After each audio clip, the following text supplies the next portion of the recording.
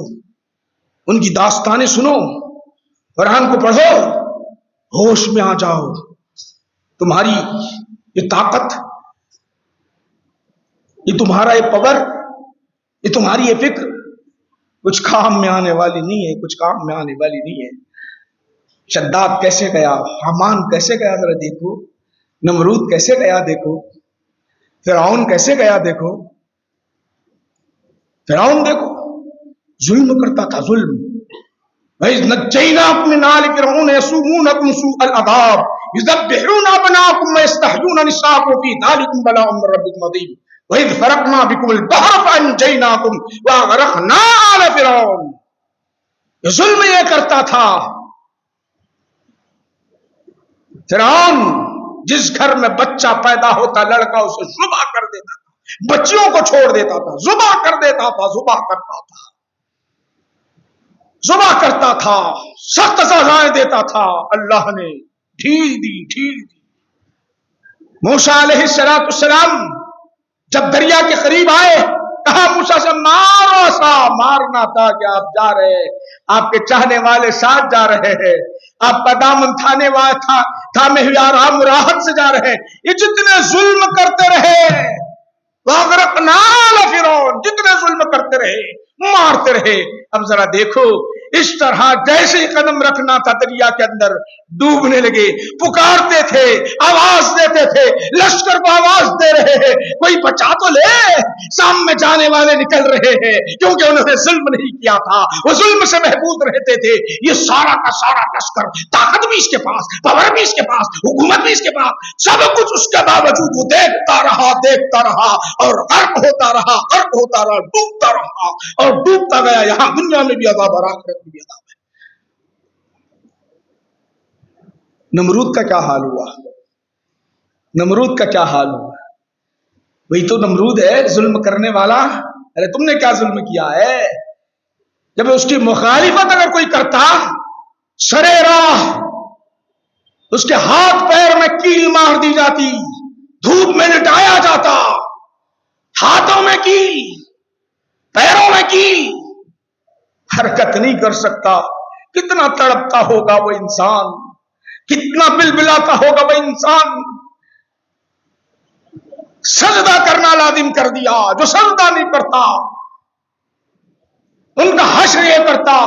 اللہ نے کہا اے نمرودیو، تم یہ کہتے ہو ڈھیل ابھی تک دیا، میرے بندوں کے ساتھ معاملہ تم نے یہ کیا، تو اب میں کیا کرتا ہوں. دیکھو مچھریں بھیج دی، آسمان دکھائی نہیں دیتا، سورج دکھائی نہیں دیتا، چاند دکھائی نہیں دیتا، صرف مچھریں منڈلا لے گی. جب مچھر کاٹتے تو ساروں کے سارے خون ختم ہو گئے. ظلم کیا تھا نا، ظلم کا ساتھ دیا. کسی کے جسم میں خون نہیں، جب خون ختم ہوا تو مچھروں کے اندر صلاحیت دی تھی، گوشت کھانے لگے، ہڈیاں بلبلا اٹھی، ایک دوسرے کو دیکھتے رہے، ایک دوسرے کو دیکھتے رہے. اور نمرود کا حال کیا ہوتا رہا جانتے ہو؟ صرف ایک مچھر اللہ نے اس کے ناک میں داخل کر دیا. معمولی بات نہیں ہے. 600 سال تک اندر رہا. مچھر اندر جانے کے بعد 5 منٹ نہیں رہتا، اندر رہا اور اتنا ڈستا رہا. اگر کوئی آنے والا چپل مارتا تو کچھ راحت ملتی تھی. ظلم اس نے ایسا کیا.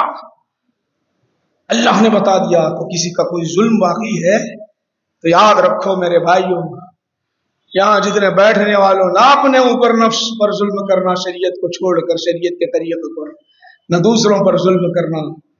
سن لو میرے آقا کیا فرماتے. بات کو ختم کرنے کی طرف آ رہا. میرے آقا نے صحابہ کے درمیان بیان فرمایا. کیا فرمایا جانتے ہو؟ سب سے بڑا مفلس کون؟ محشر میں سب سے بڑا محتاج کون؟ سب سے بڑا محتاج کون؟ صحابہ خاموش. اللہ اللہ اس کے رسول بہتر جانتے ہیں. اللہ اس کے رسول بہتر جانتے ہیں. آقا نے فرمایا محشر میں وہ مسلمانوں کے بارے میں بتا رہا ہوں، وہ مسلمان جو نمازی بھی ہوں گے، اپنے نمازوں کو لے آئیں گے، اپنے روزوں کو لے آئیں گے، اپنے زکوٰۃ کو بھی لے آئیں گے، نماز بھی پڑھیں گے، نماز میں کوئی کمی نہیں ہوگی، ان کی روزوں میں کوئی کمی نہیں ہوگی، زکوٰۃ میں کوئی کمی نہیں. کون فرما رہا ہے؟ بخاری مسلم اٹھا کر دیں گے. میرے آقا فرما رہے ہیں نماز بھی پڑھنے والے ہوں گے، روزے بھی رکھنے والے ہوں گے، زکوٰۃ بھی ادا کرنے والے ہوں گے، نیکیوں سے بھرے ہوئے ہوں گے، جنت میں جانے والے ہوں گے. فرشتے رک جاؤ، ابھی حساب باقی ہے. نماز تو لے آئے، روزے بھی لے آئے، ابھی حساب باقی ہے. حیران کھڑے پریشان ہو کر کھڑے ہوئے ہوں گے. ایک کے بعد دیگر جب انسان آتے جائیں گے، تجھ اس کو پہچانتا ہے، تو اس کو پہچانتا ہے، تو اس کو پہچانتا ہے. وہ کہے گا ہاں میں اس کو بھی جانتا ہوں، اس کو بھی جانتا ہوں، اس کو بھی جانتا ہوں، ہر ایک کو جانتا ہوں. یاد کر تو نے اس کو گالیاں دی تھی، یاد کر تو اس کو تماچا مارا تھا، یاد کر تو اس سے لڑا تھا، یاد کر تو اس سے غیبت کی تھی، یاد کر اس پر تو نے ظلم کیا تھا. یاد آئے گا، یاد آتا جائے گا، کہے گا کہ ہاں میں نے کیا تھا، مارا بھی تھا، لڑا بھی تھا، ظلم کیا بھی تھا. تو اب سن لے، اس شخص کی نیکیاں جو جنت میں جانے والا تھا، اس کی نیکیاں، نمازوں کی نیکیاں نکال کر جس پر اس نے ظلم کیا اس کو ڈال دی جائے گی. یہ کے بعد دیگر اب یہ خالی ہو جائے گا. نام اعمال اس کے ختم ہو جائے گے، نیکیوں کے نام اعمال ختم ہو جائے گے، کچھ بھی نہیں ہوگا. اب کوئی ایسے نیکیاں نہیں ہوگے جس کی وجہ سے جنت میں جا سکے. حیران ہوگا، اپنی نیکیوں کی طرف دیکھے گا، اپنے دفتر کی طرف دیکھے گا، اب کیا ہوگا؟ تو آقا فرماتے ہیں ایسے سمے میں سب سے بڑا مفلس وہ ہوگا نمازی بن کر بھی، روزہ رکھنے کے باوجود بھی، زکوٰۃ ادا کرنے کے باوجود بھی مفلس بنا ہوا ہے. ہم کتنا ظلم کرتے ہیں، کبھی دیکھا ہے؟ یہ سبق ہم بھول چکے ہیں. آج ظلم کرتا چلا جا رہا. دیکھا کہ کمزور کو دیکھا کہ ظلم، ارے وہ کیا ہے، اس کی حقیقت اپن کچھ بھی نہیں ہے. ایک پولیس والے کو بول دو ختم ہو جاتا ہے، ایک وکیل کو لگا دو ختم ہو جاتا ہے، ایک شدے کو لگا دو ختم ہو جاتا ہے. ارے تو اتنا کیسا مرد ہے، سامنے آ کے لڑ لے. نہیں لڑے گا. یہ یاد رکھ لو، یہ ظلم کرنے والوں اپنے بھائیوں پر حضور نے ارشاد فرمایا المسلم اخو المسلم، ایک مسلمان دوسرے مسلمان کا بھائی ہے. لا یظلمہ ولا یظلمہ، اور نہ وہ اس پر ظلم کرتا ہے اور نہ ہی وہ کوئی دوسرا ظلم کر رہا ہو تو اسے دیکھ سکتا ہے، بلکہ بچانا اس کی ذمہ داری ہے. ظلم اگر کوئی کر رہا ہے تو مسلمان کا شیوا یہ ہے کہ ظالم کے ہاتھ کو روکنا، رک جا، نہ ظلم کرنا. یہ مسلمان کا شیوا، مسلمان کا طریقہ یہ ہے. یاد رکھ لے کہ میرے بھائی، دو ظلم ہمارے ساتھ، اپنے اوپر بھی، ہم اپنے اوپر ظلم اس طرح کر رہے ہیں تاریک شریعت ہو کر. دوسرا ظلم یہ ہے کہ انسانوں پر ناجائز طور پر ظلم کر رہے ہیں. جانتے ہو حضور نے ارشاد فرمایا سنگ والی بکری اگر کسی بے سنگ والی بکری کو مارے گی تو اللہ کہے گا تجھے میں نے سنگ دی تھی تو تو نے بے جا استعمال کر کے میں نے جس کی تخلیق کی اس کو ماری تھی. سن لے، اب مار تو، اے بے سنگ بکری مار، سزا دے. تو ہمیں چھوڑے گا؟ جب تمہیں طاقت دی، دولت دی، روپیہ دیا، پیسہ دیا تو غریب، یتیم، مسکین، مجبور کو دباتے ہوئے ان پر ظلم کرتے. اللہ کہے گا اب اٹھا لو تم فائدہ. دنیا میں تو اٹھاتے رہے، اب اٹھاؤ تم فائدہ. تو یاد رکھو کہ اللہ نے آپ کو طاقت، قوت، دولت سب دی ہے تو اس کا صحیح استعمال کرو. ظالم نہ بنو. ظلم ایک اتنی خطرناک بلا ہے کہ اندھیرے میں پڑ جائیں گے تو نہیں نکلے. نہ دنیا میں کامیاب ہوں گے، نہ آخرت میں کامیاب ہوں گے. یہ چند باتیں آپ حضرات کے سامنے پیش کیا ہوں. انشاءاللہ العزیز آئندہ اور مزید نئے عنوان کے ساتھ آپ حضرات کے سامنے ہم بیان کریں گے۔ آپ سے گزارش ہے، نوجوانوں سے گزارش ہے، وقت سے پہلے آئے، یہ بچے نوجوان بچے یہ بھر رہے ہیں، نہیں معلوم انہیں کیا چینل چلا رہے ہیں، کیا ہے کدھر ہے پتہ نہیں معلوم، مگر یہ بات ضرور ہے اپنی بچیوں کو، اپنی خواتین کو یہ سنایا بھی کرو، اپنے سن لیا ہے تو اپنے بچوں کو کہیں، اپنے عورتیں کسی ساس بہو پر، بہو ساس پر، بہن بہن پر ظلم نہ کرے۔ یہ ظلم صرف مرد تک ہی محدود نہیں ہے، عورتوں پر بھی، عورتوں پر زیادہ جاتا ہے۔ یہ مضامین ایسے آپ حضرات کے سامنے پیش کیے جاتے ہیں تو اپنے بچوں کو بھی سنایا کرو کبھی، تاکہ وہ بھی یہ سن لے، گھروں والے بھی سن لے۔ چند باتیں بیان کیا ہوں۔ خدا حافظ، معلم علم۔